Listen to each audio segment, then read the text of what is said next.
ప్రియుని స్వర్ణముఖము తేజోమయుడి చూడబోవును. నా ప్రియుని స్వర్ణముఖము తేజోమయుడి చూడబోవును.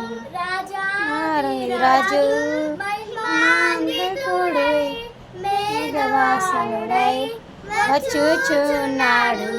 రాజు మాందికుడై మేఘవాసనుడై వచ్చుచున్నాడు. కలిసి మహిమలో నివసించెదము. కలిసి మహిమలో నివసించెదము.